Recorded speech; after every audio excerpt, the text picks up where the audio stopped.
This is the important part of our service, hearing the Word of God. The Bible says in Proverbs chapter 2 verse 6, "For the Lord give wisdom, from His mouth come knowledge and understanding." Sabi naman po sa James chapter 1 verse 22, "But you doers of the word and not hearers only, deceiving your own selves." Tawagan na po natin ang ating head pastor, Pastor Oscar Laab, para po sa Word of God.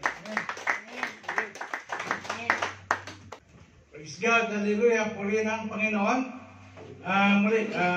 Palakpakan muli natin ang ating Diyos na buhay. Welcome po sa ating mga kapatid na ngayon lang po nakadalo. Purihin ang Diyos sa buhay ng mga nag-invite sa... Sino ngayon mag-invite? Sister Joanne. Alam mo, sabi ng Panginoon, pagdating natin sa heaven, yung mga masipag mag-invite, mag-win ng mga soul, mayroong crown na matatanggap. Sino ba yung gusto na ba ninyo matanggap yung crown ninyo sa heaven? The perfect time. Kailangan pumunta tayo sa heaven. Perfect time tayo. Anyway, ngayon, dagdagan pa nyo ang pag-invite. No? Dahil nalulugod ang Panginoon, mga kapatid. Remember, ang tema po natin is about, anong tema natin sa next, itong anniversary natin? It's about what? Great Commission. Go forth and multiply. It's about evangelism, ang ating tema, topic natin. So ngayon pa lang po, hindi pa dumating yung anniversary natin, may mga kumikilos na ng mga kapatid natin. Amen. Palakpakan po natin ang ating mga kapatid. Huwag tayo mahiya na mag-invite. No? Kasi huwag natin susuluhin po yung ating natanggap na maganda, no, sa galing sa Panginoon. I-share po natin. Amen? Si Kuya Rudy, kasama ko sa aming club, sa basketball. Dumadalo din siya sa JLJM ka, no? Anong outreach? 17? Okay. So, matagal ko na rin na in-invite, pero hindi ko siya pinifish sa aquarium. No? Hindi ako namuli. Just to be clear. Yun lang. Gusto lang niya makadalo dito. Makita po yung ating church. No? Makapag-fellowship sa atin. So mga kapatid, magandang umaga muli sa ating lahat. At sa ating Panginoon. So pag tayo po ay magpapatuloy sa ating pag-aaral, actually, dalawa po itong nireveal ni Lord sa akin na message. Pero, sige lang, ito'y katulad din nung, ito karugtong nung dati, no? Hindi. It's about deliverance. Kasi nung nakarang Friday, ako din nag-preach. Ang tinalakay po natin noon is yung pagkagapos, no? Ang mga tao po, hindi nila alam na sila po ay nakagapos, kaya hindi makamove, hindi makagalaw, no? So, inisa-isa po natin yung mga dahilan kung bakit ang tao po ay nakagapos, hindi makamove on. So, ganito lang, mga kapatid, gusto ko lang i-recap yung ating ang mensahe ng Panginoon last Friday. Okay, i-kuhan ko lang. Kasi hindi na natin ito ma-play dyan. Okay. Ito po yung sinabi doon sa Luke chapter 4 verse 18, no? Sabi doon, ang Espiritu ng Panginoon ay sumasa akin sapagkat hinirang niya ako upang ipangaral sa mga mahirap ang magandang balita. Isinugo niya ako upang ipahayag sa mga bihag na sila'y lalaya at sa mga bulag na sila'y makakita. Isinugo niya ako upang palayain ang mga inaapi at upang ipahayag na darating na ang panahon ng pagliligtas ng Panginoon. Tayo mga nalangin muna mga kapatid. Hallelujah. Panginoon, sa oras nito, O God, Lord, we acknowledge, Lord, that you are here in our midst, O God. We bless you, O God. We worship you, O God. We adore you, Lord.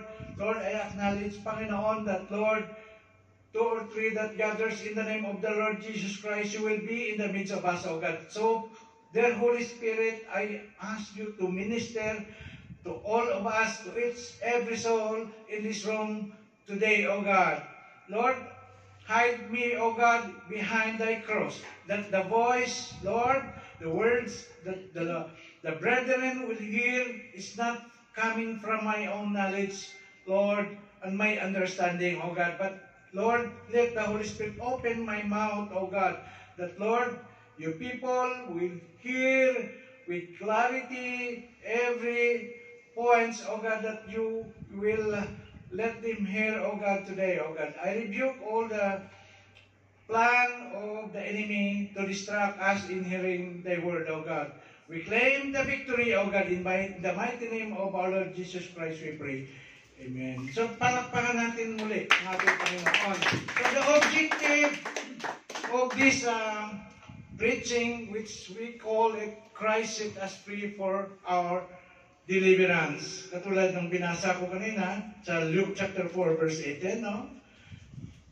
So Christ came here to set us free from the curse of the law. Mamaya po, natin. The objective of our preaching is to show the meaning of what is deliverance. And number 2, to show the reality of works of evil spirit. And number 3, to show the open doors that will give the devil to enter our life, no, a person's life. To teach, number 4, to teach how to be delivered from the works of the enemy or the works of Satan. Mga kapatid, sa English, ito yung pinaka-key verse ng ating pag-aaral sa Galatians chapter 5 verse 1. It is for freedom that Christ has set us free. No?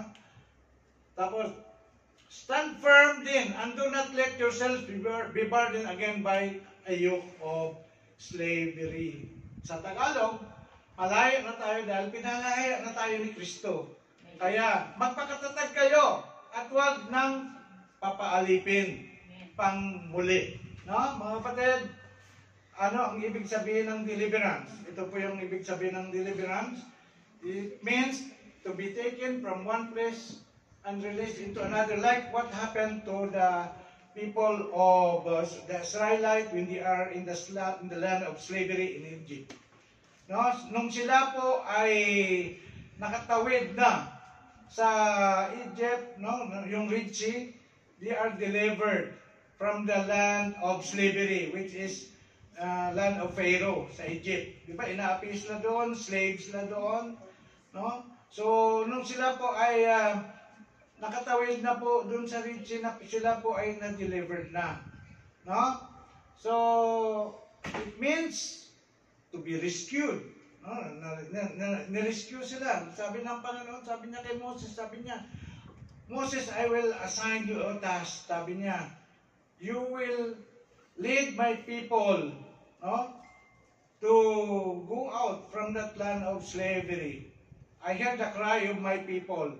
Sabi nung binigyan siya ng task, ng mission, no? So, it means to be set free. Tayo po ba, mga kapatid, naramdaman po ba natin na tayo po ay malaya? Pag narinig po natin yung salitang freedom, usually ito yung ginagamit ng maraming sa politics, no, sa nation, sa mga country, mayroong mga bansa na mayroong kalayaan, democracy, no? Sa US lang, napaka-laya ng bansang US. Bakit? It's the land of the free. So, tingnan mo natin, sa sobrang naging land of the free, sila po ay nagkaroon po ng mga same-sex marriage. Diba? Malaya. It's a free country. So, they abuse the freedom. Amen. Inabuse po nila ang freedom. But in Christian world, being believers, being the children of God, we cannot abuse the freedom that God gave us. We are already free from the condemnation. Ito yung ginawa ni Kristo sa atin, na kung saan siya ay napako sa cross, siya ay namatay, no? Siya ay nilibing, after 3 days, siya ay nabuhay muli. Yun po ay ginawa niya to give us freedom, to redeem us, because God loved us. For God so loved the world that He gave His Son, Jesus Christ, that whosoever believe in Jesus Christ, Him shall not perish but have an everlasting life. Alam natin mga kapatid, mayroon tayong Diyos na nagmamahal sa atin. Our God is the God of love. Because God is love.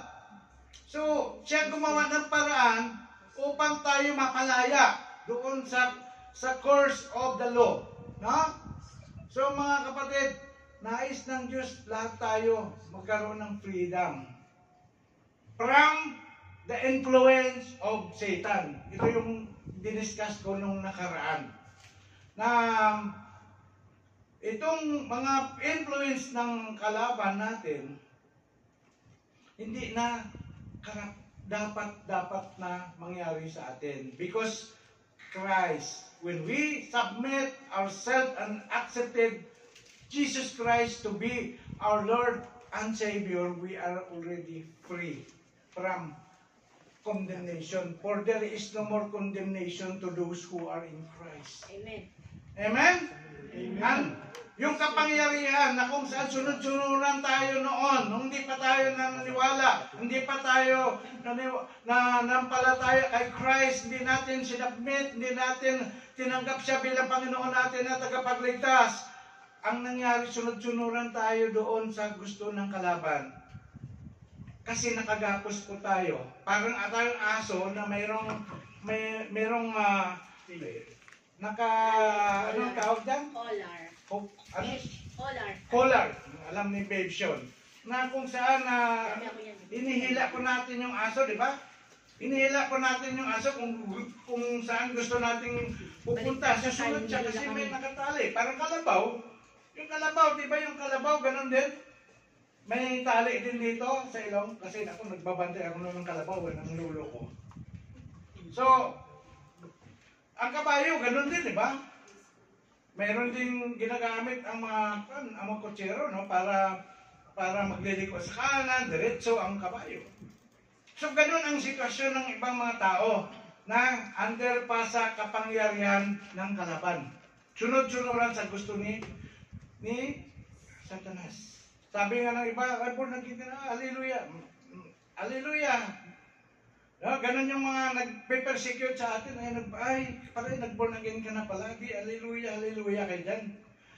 Tapos may nakausap ako noon, sabi niya, kaya yung mga born again, yan ang hinahabol ng kwan eh.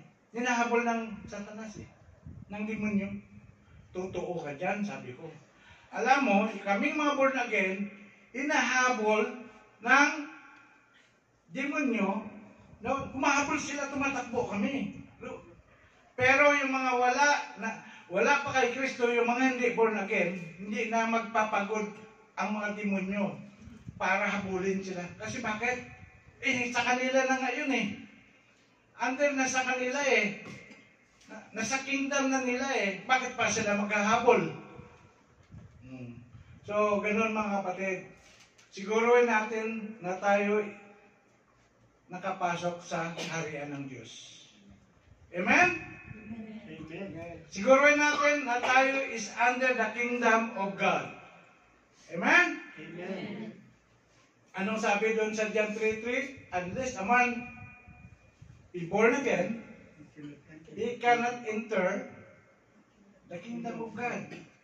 So, ang born again, liwanagin ko lang ha, hindi reliyon. No? Kaya pag magtanong, ano ka ba, ang reliyon mo, born again? Hindi. I am followers of Christ. But born again is a relationship to God, no? It's yung experience na ako po ay binago ng Diyos. Pag sinabi mong born again, ang ibig sabihin, merong nagbago sa buhay mo nung ikaw ay tumanggap kay Kristo bilang Panginoon mo at tagapagligtas. You are set free from the influence and the power of Satan. Amen? Binago ka niya kasi sabi, 2 Corinthians 5:17, anong sinabi? Anyone who is in Christ, he is a new creation. Behold, the old has gone and the new has come. Amen? So yun ang palatandaan na kung ikaw noon, ang buhay mo ay nasa katiliman, puro ng yung mga ginagawa mo, pagsasalita mo, purong nagmumura, kalaswaan. Ngayon na ikaw ay nakakilala na kay Lord, tinanggap mo si Christ bilang Panginoon na tagapagligtas, nawala na yung mga masamang mga salita na lumalabas sa iyong mga labi. Kasi binago ka niya from glory to glory. Binago tayo ng Lord. No? Yun ang mangyayari. He will change us and make us according to His like Christ character. Magkaroon po tayo ng Christ-like character. Amen? Nawala na ako sa aking puntos. Okay. Sa panahon natin ngayon, totoo po itong sinasabing we are in the state of spiritual warfare. No? We are in the spiritual warfare. Ito po ay sinasabi sa Bible. Sa Bible, malinaw na sinasabi na totoo po ang spiritual warfare. Sinabi doon sa Ephesians chapter 6 verse 12. For we are not fighting against people made of flesh. Okay, and blood, but against persons without bodies. Persons without bodies, the evil rulers of the ancient world. Those mighty satanic beings and great evil princes of darkness who rule this world and against huge number of wicked spirits in the world. May 1/3 of fallen angels kasama ni Lucifer na bumaba dito. Ang tawag sa kanila, ano? He became an evil spirit. Mga masamang espiritu. Dati angels yun sila, kasama na mga good angels na nagpupuri, nagsasamba sa Panginoon, sa Diyos. Because doon sa paglilinlang, yung deception ni Lucifer, imagine 1/3 na-deceive. Sila ngayon yung nag-ooperate dito, yung sinasabi, persons without bodies. Nakakatakot, no? No. Yung mga persons without bodies, sila yung nag-ooperate. Kaya sinasabi doon, no? They are great evil princes of darkness who rule this world against huge number of wicked. Bakit maraming masasamang tao? Kasi may mga nag-uudyok, may mga naglilid sa kanila upang gagawin nila yung kasamaan sa mundong ito. Diba? Kung tayo mga nilalang ng Diyos, yung tayong mga anak ng Diyos, ay hindi na tayo kabilang sa kanila. We should not be influenced by this wicked spirit. Okay? Ang mayroon tayo ngayon, anong mayroon tayo ngayon? Holy Spirit, banal na espiritu ang sumasapi sa atin. Kapag ikaw ay wala ka pang Kristo sa buhay mo, maaring ang sasapi sa iyo, mag-influence sa iyo, mag-uudyok sa iyo ay masamang espiritu na ilayo ka niya sa Diyos. Na instead na ikaw pumunta dito para manambahan, didiktahan ka ng masamang espiritu. Huwag kang pumunta, masama pakiramdam mo, may sakit ka, may dami mong trabaho, di ba? Nice. Mamaya, ito. For the weapons of our warfare, 2 Corinthians chapter 10, verse 4 to 5, for the weapons of our warfare are not of flesh. Ayan, sinabi na naman dyan, no? But have divine power to destroy strongholds. Ito yung weapons natin, no? Na kung saan we cannot fight the evil spirit with flesh. No? But we can fight the evil spirit with the power of God. The Holy Spirit who is with us. Okay? Yun ang katulong natin. Okay. 1 Peter chapter 5 verse 8, maging handa kayo at magbantay, ang diablo ay kaaway ninyo. Ang diablo ang kaaway natin. Binanggit dun sa taas kanina, ang kaaway natin, hindi yung kapatid natin. No? Hindi yung flesh, hindi yung asawa natin, hindi yung kaibigan natin. No? Hindi yung boss natin, hindi yung customer natin, hindi yung pasyente natin. No? Ginagamit lang sila ng diablo, ng masamang espiritu upang tayo mainis, upang tayo, di ba? Upang tayo malugmok, upang tayo ma-depress. Ginagamit lang sila. Pero ang kalaban, tunay na kalaban natin yung espiritong nag-influence sa kanila. Sabi yun, mag-iinda kayo at magbantay, ang diablo ang kaaway ninyo ay parang leon na umuungal at ali-aligid na naghanap ng malalapa. Mag-ingat palagi tayo, be watchful always sa kilos ng kalaban. Kasi ang diablo, he came, in John chapter 10 verse 10, he came to what? The enemy comes to steal, destroy, and kill. But the Son of Man, Jesus came to give us life. And that life will be an abundant life. Amen? Ito, the reality of the works of the evil spirit, the existence of demon in this world is true. Jesus, ito totoo in the New Testament, makita natin na ang daming na-encounter ni Jesus Christ na mga demon possessed people. Okay, ito, Jesus confronted them, rebuked them. He commanded his followers to cast them out of people also. Demons are evil spirits which the Bible says come to torment people as shown in the verses below. Ito, in Luke chapter 6 verse 18, who had come to hear him and to be healed of their diseases, and those who were troubled with unclean spirit were being cured. Okay? Luke chapter 13 verse 11 to 13. And there was a woman, may isang babae, for 18 years he had a sickness. Mayroong sakit yung babaeng ito for 18 years. Ano ang cause na nagkasakit siya? Cause, it is caused by a spirit, evil spirit. And she was bent double and could not straighten up at all. No? Tapos, when Jesus saw her, he called her over and said to her, "Woman, you are freed from your sickness."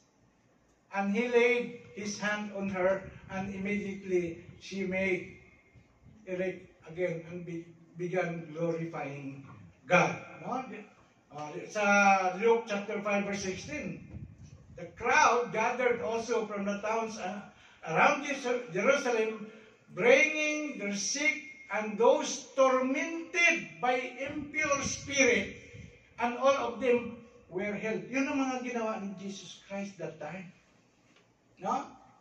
So, ano ba ang objective ng masamang espiritu? Ito, number 1, to keep people away from knowing Jesus Christ and prevent them to avail God's free gift of salvation. Ayaw ng diablo na may mag-share ka ng salita ng Panginoon, ng gospel. Haharang yan, no? Gagawa ng paraan niya na ang isang tao hindi makarinig ng salita ng Panginoon or yung free gift of salvation. Number 2, to entice people na to attend church services. To entice people, no, na to attend. Tatabarin ka. Di ba? Tatamarin ka sa pagdadalo. No? Manghihina ka. Tapos, to put hindrance for believers for their prayer life, yan. Tatamarin ka manalangin, yung pag-devotion, yung pag-attend ng mga Bible studies, and discipleship seminars. Ayaw ng diablo yun. Na yung anak ng Diyos ay ma-equip ng salita ng Panginoon. Kasi alam niya, kapag yung anak ng Diyos ay ma-equip, magiging useful ang anak ng Diyos na yan. Kasi kung matuto ka mag-share ng gospel, marami kang masira na mga lost souls. Diba? Ayaw ng diablo niyan. Ayaw niyang matay ng G12. Haharang yun. No, na ikaw ay mag-aral ng Pepsol. Haharang yun. Alam, maraming pakinabang kapag kayo nakapag-aral ng G12, mga kapatid. No? See, I'm very happy kay Pastor Eli. Kasi bakit? Sinasabi niya, ano lang yung natapos niya. Pero sabi ko, huwag ka matakot, Pastor. Kahit andyan kami, mag-interpret, andyan kami mag-alalay sa'yo. Natapos niyo yung G12. No? Tapos tuwing may mga seminar ng CIJ, ano siya, talagang andyan yung desire niya, dumalo ng mga seminar. Tulad nung seminar ng hermeneutics, di ba? Dumalo siya. Itong bago na namang seminar, gusto niyang dumalo. Problema lang niya kasi sakyan eh. No? Ano nga yung seminar na dinaluan niyo lately noon, Kuya Saldi? Pastor Ili? Kasama ka doon? Rededication yata. Okay. To keep people away in loving and serving God. Ayaw ng diablo yun na ikaw ay maglingkod sa Panginoon. No? Ayaw niya yun. Hindi siya happy doon. To make believers falling away from faith. Sabi 1 Timothy chapter 4 verse 1, but the Spirit explicitly says that in later times, some will fall away from the faith.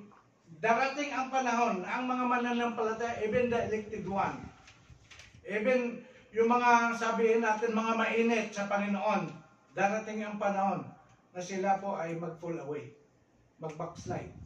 No? Paying attention to the deceitful spirit and doctrines of demons. So, number 7, to influence people to live disobedient and sinful life. Okay. What are the problems caused by the devil? Ano ba yung mga problema na yun? It is depression, sickness, and addiction. Tinalakay ko na ito nung nakaraan, no? Nung last Friday. No? Ang depression, ito yung unang stage daw na bago mabali yung tao, dadaan muna sa depression. No? Tama ba? Ito, sickness. Disease and infirmity which is unexplained and it is usually always terminal. Okay? Something is in the bloodstream or DNA cause the same symptoms and illness to reoccur in the family tree. Example, yung sinasabi na sa akin, hereditary sickness ng family. Sabi na, the Bible calls it generational curse or sumpa. No? May sumpa yung pamilya na yan. The good example is pamilya ng mga may sakit na diabetes. Pag may diabetes yung dami ding mga member ng family mayroong diabetes. And that is a curse. And that should be, dapat yan ay putulin. Dapat yan ay putulin. Okay? Addiction. Ito yung binanggit ko nung nakarang Friday is addiction. Katulad ng alcoholism,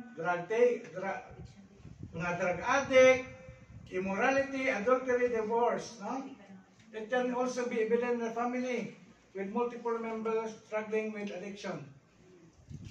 Okay? Hindi ko na i-ano yun kasi mahaba yung kwento ko ng Friday dyan. Okay. Open doors that give the devil a foothold. Yung term ko na ginamit ng Friday, legal grounds. Ano yung mga open doors sa buhay ng tao na kung saan pwedeng pumasok at makialam, mag-influence ang diablo o masamang espiritu sa isang tao? Ito. Sin. Kasalanan. Ito po yung sinasabi. Unconfessed, unrepented sin. Ang hindi na i-confess at hindi na tinalikuran na kasalanan. No? Sabi na, whoever commits sin also commits lawlessness, and sin is lawlessness. No? Alam niyo, pasalamat tayo dahil mahal tayo ng Diyos. He came here to abolish the effect of sins in our life. Diba? Amen. But we should not put that into our head knowledge only. We need to act. And that is to acknowledge our sin. And we have to confess our sin. We need to humble ourselves and ask for forgiveness. Sabi, 1 John 1:9. If we confess our sin, He is faithful and just to forgive us and cleanse us of all our unrighteousness. Diba? Ngayon, kailangan natin mag-repent. Ang isang tao na nagkasala, hindi yun mag-repent kapag hindi niya in-acknowledge na mali yung ginagawa niya. Kaya magpapatuloy pa rin yung ginagawa niya. There is no repentance. So grace that gave us. We are saved through Ephesians 2:8-9. Sige. For we are saved by grace through faith. This is not from ourselves. No? This is what? The gift. Regalo ng Diyos. Tapos, anong pang susunod doon? Not by works. Not by works or good deeds, so that no one will boast. No? Tayo ay naligtas, hindi dahil sa mga maganda po natin ginawa. Ito po ay dahil sa biyaya, sa grasya ng Panginoon. Amen. Amen? But, we cannot abuse the grace of God. We need to have repentance, mga kapatid. Because grace without repentance is a cheap grace. No? Sabi doon, 1 John chapter 3 verse 8, He who sins is of the devil, for the devil has sinned from the beginning.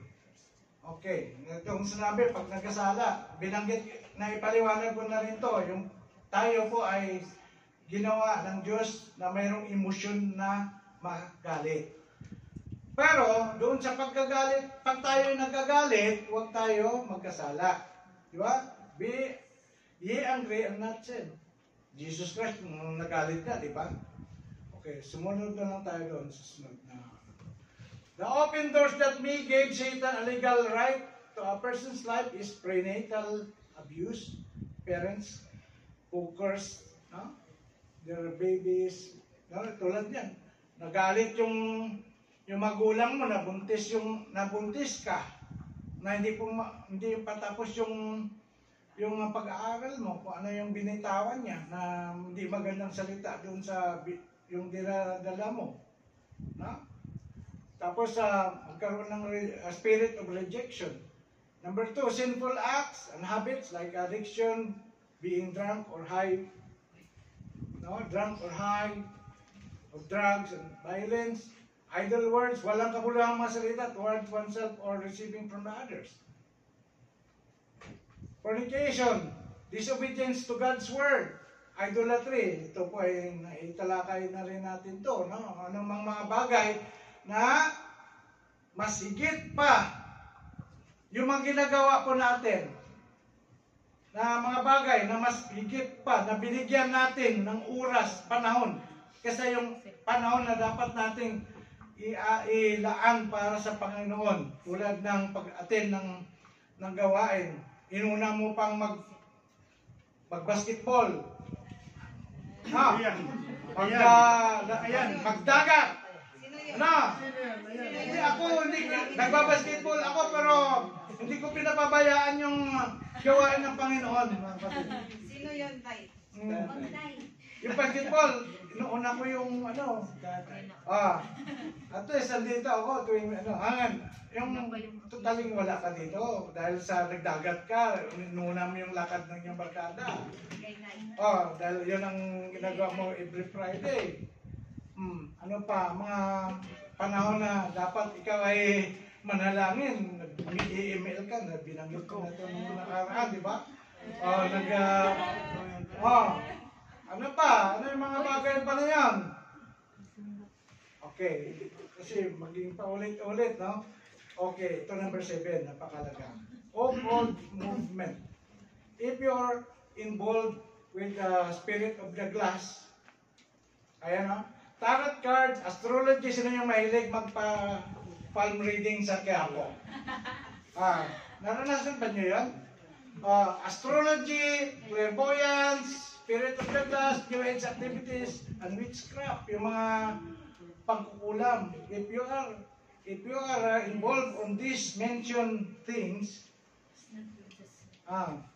then Satan has the legal rights sa buhay mo. Ito, may testimony din ako dito. Nung nakaraan, di ba, yung sinabi ko, yung isang worship leader namin, nakipag-relasyon sa isang worker din namin. Yung isang worker namin na babae na yan, na sinapian naman sa mga espiritu. Because he has the enemy or the evil spirit has the legal ground. Ito, totoo, hindi ako masama magsinungaling. Na ikwento ko na rin to. Yung brother ko, o may pamangkin ako, na taga Isabela ang mother niya. Ngayon, nung one time na nagbakasyon ako, 2016, nung umuwi ako noon, umiyak yung brother ko, sabi ng brother ko, Kuya, maraming salamat umuwi ka, kasi binigla ko sila. Nagulat na, sabi niya, sana nagsabi ka na uwi ka, sinundo kita sa airport. So, nung nagkukwento, umiyak ang kapatid ko, sabi niya, Kuya, ang pamangkin mo sinasapian ng masamang espiritu. Ha? Bakit? Sabi niya kasi ganito yan. Yung lula daw ng pamangkin ko, yung sa mother side, yung lula niya, makinig kayo yung lula niya involved sa pangkukulam.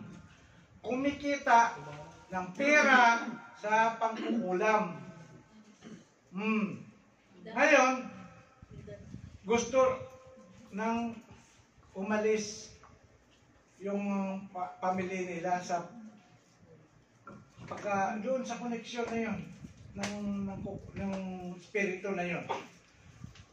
Yung gusto ng lula niya na ang kapangyarihan ng lula niya mapapapunta doon sa pamangkin.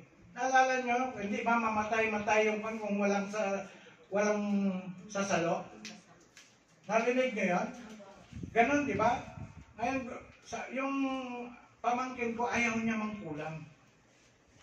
Tapos, yun pala, nagtataka yung mga, namin, umaakyat yung pamangkin namin sa bubong.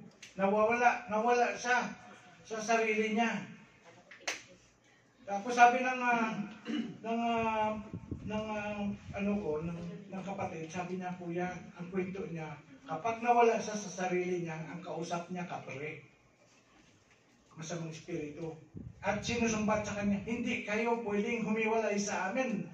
Tandaan mo, ang nagbubuhay sa pamilya ninyo, yung kita ng lula mo, dahil sa pagkukulam. So, umuwi ako, kinausap ko siya, yung pamangkin ko, nag-share ako ng gospel sa kanya, sabi ko, isi-share ko yung gospel sa kanya.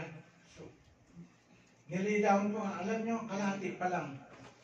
habang sinisirain ko ng gospel, yung ano ko, yung pamangkin, na iba na yung mukha niya. Tapos nawala na siya, gumagana na, yung mata niya, naging puti na. Natakot ngayon yung mga tao na nandoon. Sabi ko sa kapatid ko, wag mong hawakan. Sabi ko, relax ka lang, andito ako. So sabi ko sa Holy Spirit, Holy Spirit, help me.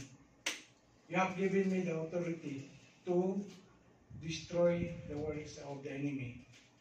So, nung nilihan ko, medyo matagal-tagal din, nilihan ko, ay kinast out ko. Sabi ko, masamang espiritu, sino man ang pangalan mo, anumang function mo dito sa family ng pamangkin. Sabi ko, right now, I cast you out. I rebuke you in the mighty name of Jesus Christ. Get out from this body. And then I applied the blood of Jesus upon him. By faith, sabi ko, by faith that I have, winimisikan ko ang katawan ito ng dugo ng Panginoong Hesus. Maya-maya, nawala na malay. Tapos, nung na siya, na bumalik na yung kanyang ulirat, sabi niya, Tito, ano nangyari? Sabi ko, wala, sumapi yung masamang espiritu sa'yo, pero malis na siya. Kasi yun, mga kapatid, kapag mayroong license, kapag mayroong legal rights, ang masamang espiritu sa isang tao, sa family, ganun ang mangyayari. Maraming sabihin natin, yun ay medyo worst yun. Parang napanood nyo yung movie na Exorcism? Masyadong exaggerated lang kasi yung exorcism kasi yung ulo ng babae may ikot no? Medyo nagkakwento tayo ng kwan dito nang nakakatakot Alam niyo mga kapatid, hindi dapat tayo matakot sa masamang espiritu. Dapat ang masamang espiritu ang matakot sa atin because what? We are children of God and God gave us the power to destroy the works of the enemy. The God that we serve is greater than the God of this world. Tandaan po natin yan. Dapat ang masamang espiritu ang siyang matakot sa atin. Amen? Amen? Amen. Okay. Next. Yun po Open doors that give the devil a foothold. Unforgiveness. Tinalakay na rin ito natin on Friday. No? Unforgiveness and bitterness. Okay, next. At yung sumpa. Ano yung sumpa? Curses are usually accompanied with depression, confusion, and constant resistance to ever being able to move forward in life. Yun yung nakagapos, di ba? Dahil sa sumpa. It is an invisible chain holding back a person to receive the blessing of God. Curses are the consequence of the disobedience to God's word. Some sources of curses are disobedience, lawlessness, negative word, and works of witchcraft and idolatry. Gusto ko lang yung ibang pinanggagalingan ng masamang o sumpa.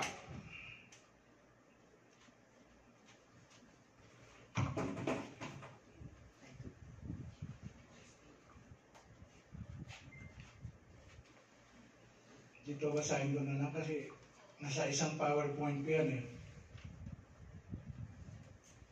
Ito ang sumpa. Ito po ay merong sumpa sa Bible na nangyari. Ito yung sumpa ng Diyos na kung saan sinumpa ng God ang serpent, si Adan, si Eva, at si Cain sa Book of Genesis. Diba sinumpa si Adan, at saka si Eva, at saka yung serpent dahil dun sa ginawa nilang pag-disobey. No? Curses from individuals. Also sa book of 2 Samuel chapter 2 verse 16, si Shimei, sinumpa niya si David. Pero hindi nag-take effect ang sumpa ni Shimei kay David, kay Haring David. Because what? Hindi tumalab. Kasi bakit? David trust in his God. He trusts the Lord. No? That no weapons has been formed that will prosper against God's people. Tandaan po ninyo mga kapatid yan. No? Na walang ginawang mga patalim ang dyablo na pwedeng makakalupig po sa atin. Curses against parents. Ang mga bata, ang mga anak, hindi pwede dapat magsumpa sa mga magulang nila. Sabi doon sa Proverbs chapter 20 verse 20, for anyone who curses his father or his mother shall surely be put to death. He has cursed his father or his mother, his blood is upon him. Kapag tayo nagsumpa sa mga magulang po natin, babalik po sa atin ang sumpa. Amen? Curses also against PWD. Sa Leviticus chapter 19 verse 14, you shall not curse the deaf, nor put a stumbling block before the blind, but you shall fear the Lord your God. I am the Lord. Yan ang ibang Itong mayroon ding spoken curses. Ang salita ng tao ay makapagligtas. Life and death is in the power of our tongue, no? Ang salita ng tao ay makapagligtas ng buhay o kaya nakakamatay, kaya mag-ingat sa pagsasalita sapagkat aanihin mo ang mga bunga nito. Aanihin daw natin ang bunga ng mga hindi nating lumalabas, hindi magandang bagay na lumalabas sa ating mga bibig. Minsan sobrang galit natin sa kapwa natin, no? Sa sobrang galit natin, sa customer natin, sa boss natin, o sa kaibigan natin, nakapagsalita tayo ng hindi maganda. Ano yung mga usual na ginagamit natin? Pag nagulat tayo, mamatay ka na sana. Diba? Mamatay ka na sana. Sobrang galit mo eh. Mabundol ka sana. Malaglag ka sana. Madisgrasya ka sana. Ano pa? Yung mga sana na yan, no? Yan ang sabi ng Bible, sabi ni Paul, doon sa Romans chapter 12 verse 14, sabi niya, bless them which persecute you, di ba? Bless and not curse. I-bless daw natin. Ipag-pray po daw natin kung mayroong mga gumagawa ng masama sa atin, huwag natin silang isumpa. Amen. Amen? Amen. Dapat pag-ibig po ang mangyari, no? Yung amo natin, yung ginagawa tayo ng masama. Ay, nakarelate dyan. Sino nakarelate dyan? Nakarelate dyan. Sana papag-sakyan mo, hindi ka nagbayad ng oil namin. 30 minutes pa naman pinag-antay si Kacho. Diba? Uy! Meron ka na, uy, ikat naman ako, tignan mo mamaya, babangga yan. Ganun kasimple yan, pero it's a curse. No? Dapat po natin ingatan po ang ating damdamin, ang ating emosyon. Amen? Mayroon din tinatawag na generational curse. Ito yung family curse. Binanggit sumpa sa pamilya. Binanggit ko na yung kanina, no? Na tungkol dun sa may sakit, no? Yung mga may lahing diabetes, lahing kung ano mga, hindi, yung asawa ko na una, namatay yun sa SLA or systemic lupus erythematitis. Ang family po nila ay ganun, marami siyang mga ka-relatives na nagkaroon ng lupus. Yung pamangkin lang niya, may Kung walang pera, baka namatay din eh. Ang anak ng kapatid niya. So, it's a curse. Sabi nga doon sa Exodus chapter 34 verse 7, ngunit hindi ko pinapalampas ang kasalanan ng ama at ang pagpaparusa ko ay hanggang sa ikatlo at ikaapat na salindahe. Yung pagsasamba sa rebulto. Sa hindi tunay na Diyos. Yun. Isa din yun. Kaya sigurado tayo mga kapatid, ang sinasamba natin, tunay na Diyos, ang lumikha ng langit at ng lupa. Amen? Hindi yung Diyos na nilalagay sa wallet. Hindi yung Diyos na maliit na may navy, may itim, may black, may curly hair. No? Mga ganun, no? Santo ninyo. It's a curse, mga kapatid. Masakit, pero mga kapatid, malinaw na sinasabi ng Bible sa Exodus chapter 20 verse 4. Huwag kayong gumawa ng mga imahen ng mga bagay sa taas, sa lupa, at maging sa ilalim. Huwag kayo sumamba, lumuhod at sumamba sa mga bagay na yan. Dahil mayroong sumpa. No, binanggit doon, until the fourth generation, mga kapatid. Ha? So, ganun, ang mga kapatid, dapat i-cut off ang ano na yan, ang sanhi ng sumpa na yan. There are also curses coming from broken vows. Ano yung broken vows? Above all, sabi ni James chapter 5 verse 12, above all, my brothers and sisters, do not swear. Sabi niya, not by heaven or earth or by anything else. All you need to say is simple yes or no. Amen. No? Otherwise, you will be condemned. Yung nangako ka na gagawin mo. Tulad sa simbahan, sa church. Pastor, sige, gagawin ko yan. Ako na bahala dyan. Tapos hindi mo ginawa. Nagsasuffer ang church. Kasi umasa sa'yo, gagawin mo eh. Nangako ka, gagawin mo schedule. Hindi na ngayon malaman, sino yung preacher, sino yung tagaluto. Walang nakapost. Nangako ka, gagawin mo eh. Tapos, wala. Gusto mo pastor, ako na mag-sunglead. Pagdating ng Friday, walang sungleader dahil nakalimutan, ako pala yung sungleader. No? Magkano yung pera natin? Saan ang financial report? Pastor, ako nabala dyan sa finance. Sige. Pagdating ng kwan, hindi mo malaman ano nangyari. No?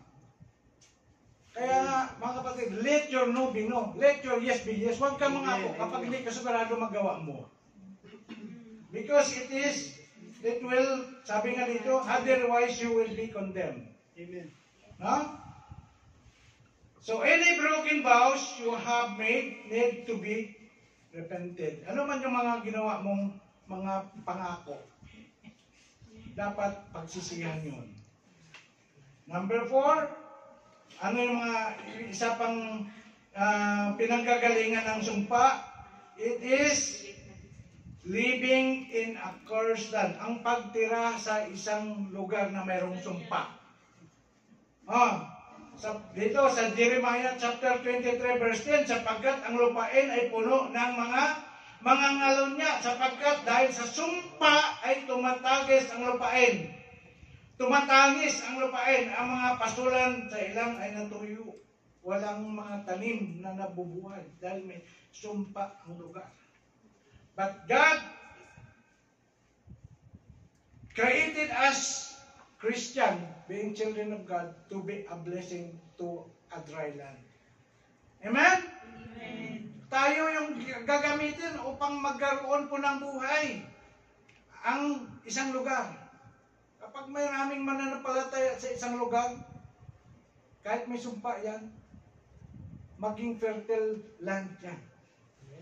Amen? We claim this land to be for Jesus. It will be a fertile land.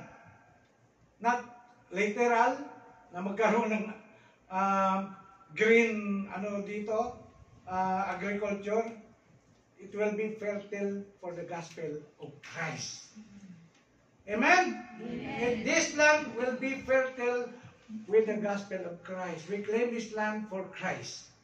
Amen? Okay, next. Isa pang pinanggalingan ng sumpa ay yung pagkaroon po ng posisyon ng mga cursed object. Okay, ito. Neither shall thou bring an abomination into your house, lest thou be a cursed thing like, but thou shalt utterly detest it. Kailangan daw natin tingnan or check yung mga bagay. And thou shalt not abhor it, for it is a cursed thing. Yung mga cursed thing na yan, yung mga bagay na mayroong sumpa, alam mo, marami sa ating mga kababayan mahilig sa second hand. Pupunta sa Harads. Maraming mura doon ng mga bagay, ng mga susuot. Alam mo sa Arab News noon, ang nakalagay doon sa Arab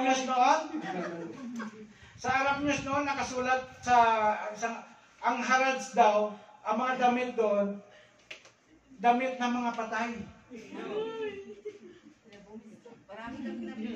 Mga kapatid, mura nga, pero hindi mo alam, yung sinusuot mo na yan na mura, mayroong sumpa. Suksede na lang tayo. Di ba? Ito, course object, ano itong mga course object na ito, mga kapatid? Ano itong mga course object na ito? Alam nyo mga kapatid, pumunta na lang kayo sa Fashion for Less, sa Suk 7. Bago yun, brand nyo yun. Doon na lang kayo pumunta. Meron din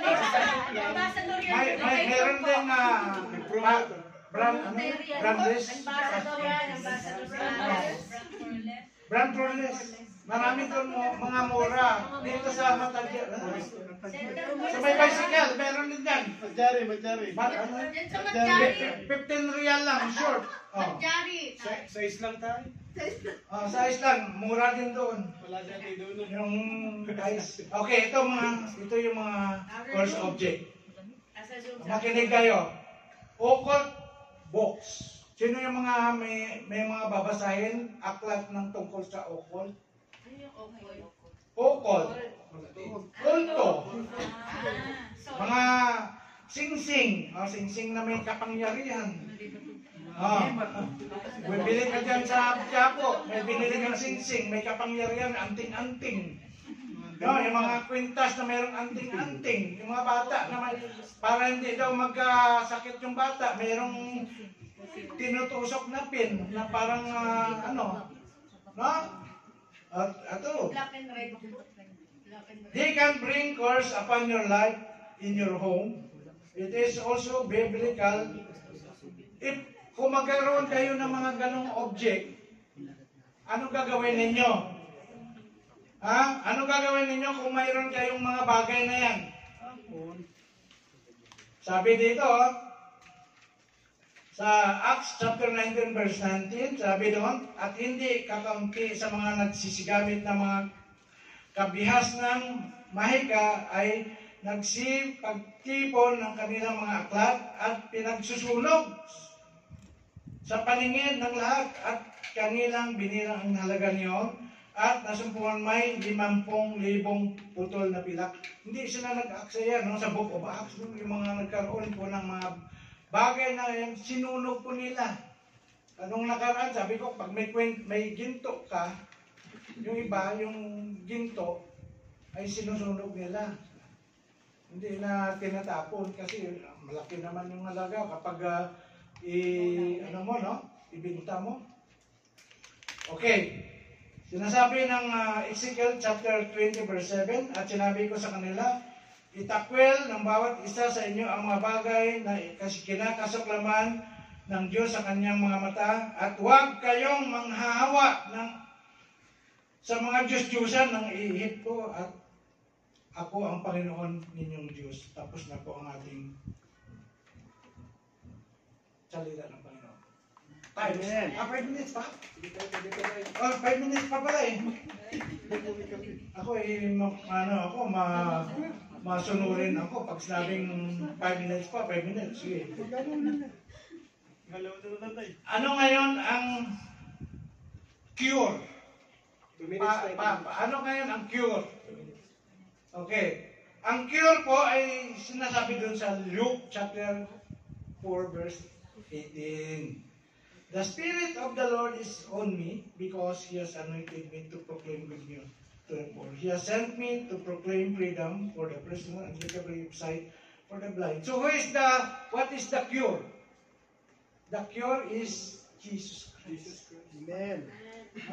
The cure is through Jesus Christ. We cannot cure, we cannot dissolve the effect of sumpa sa pamagitan ng sarili nating paraan.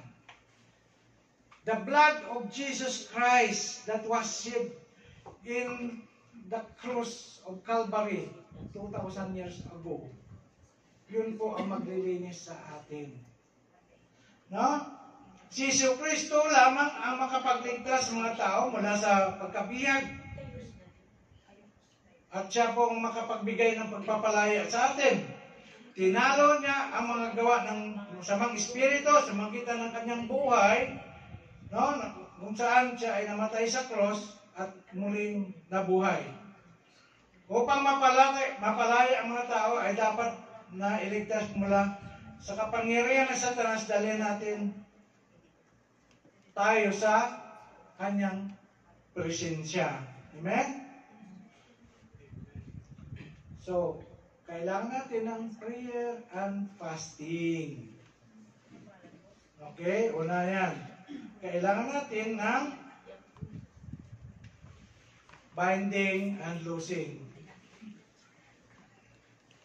Kailangan natin ng malaman na mayroon po tayong authority. Mayroon po tayong binigay na authority ni Jesus Christ sa atin.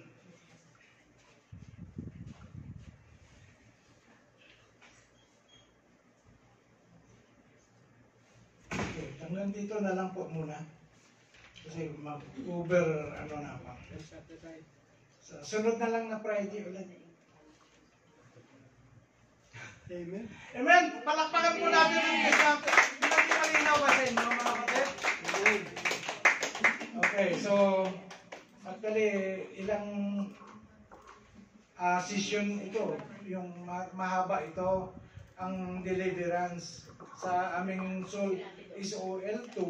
Ito po ay ilang beses na tinalakay ng different teachers, no? Pero anyway, no choice. We have to end the message of the Lord. I hope na mayroon kayong napulot.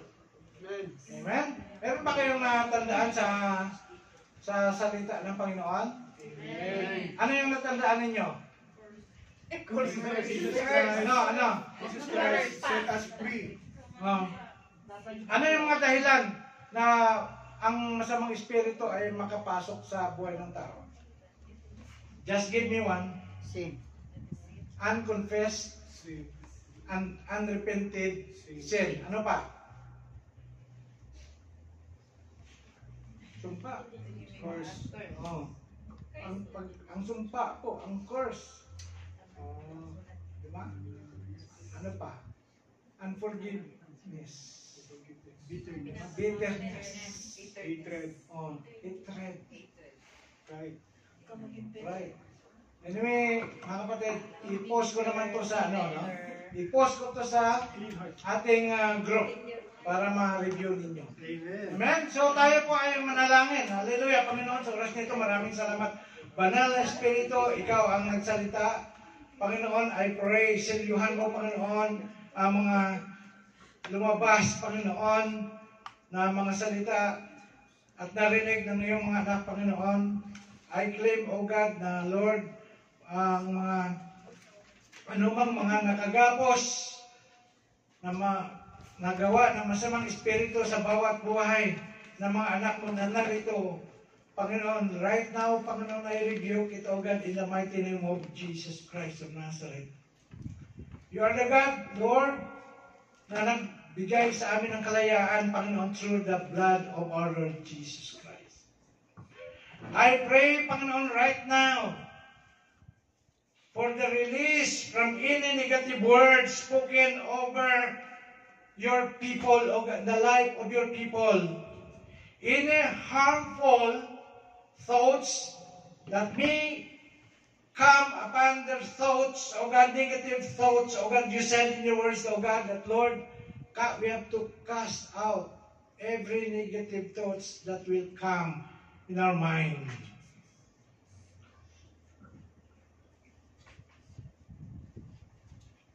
Any negative words that we hear from our fellow, from any people, O God, who curse, who speak the word of cursing against us right now, Panginoon. Ito, Panginoon, Lord God, ay binabali namin, Panginoon. There is no weapon, O God, that has been formed to effect against us, O God, because we are your children, Panginoon, Lord God. I declare that this change, ito mga nakagapos, Panginoon, sa buhay ng bawat isa, O God. Ikaw ang nakakaalam, Panginoon, kung anong mga struggle namin. Maring may mga kapatid ako dito na nakagapos, Panginoon, sa kapangyarihan ng masamang espiritu. Right now, I broke it in the mighty name of our Lord Jesus Christ. I claim that they are set free from all burdens, from shame, from any guilt. In their place, I welcome your healing and peace in the mighty name of Jesus Christ of Nazareth. I believe that you are the Son of God. We, in Tabernacle Christian Fellowship, O Lord, we believe that Jesus Christ is the Son of God and the only way to God, who died on the cross for our sins and rose again from the dead. That on the cross, you were made a curse for us, that we might redeem from the curse and enter into the blessing. In the name of the Lord Jesus Christ, I now bring the fullness of His cross, death, blood, and sacrifice, His resurrection, life, an empty tomb, His authority, role, and dominion. I bring judgment from the Lord Jesus Christ against every foul power of evil spirit, of every witchcraft, black art, and curse. I now claim every spiritual blessing that my Father in heaven has been given to us, to all you people in TCFIM. We claim that those blessings right here, right now, in the very place of all, cursing by authority and power of the Lord Jesus Christ, Lord, it will be, all curses will be dissolved, O God. Jesus, may these things be fully accomplished now through your mighty name.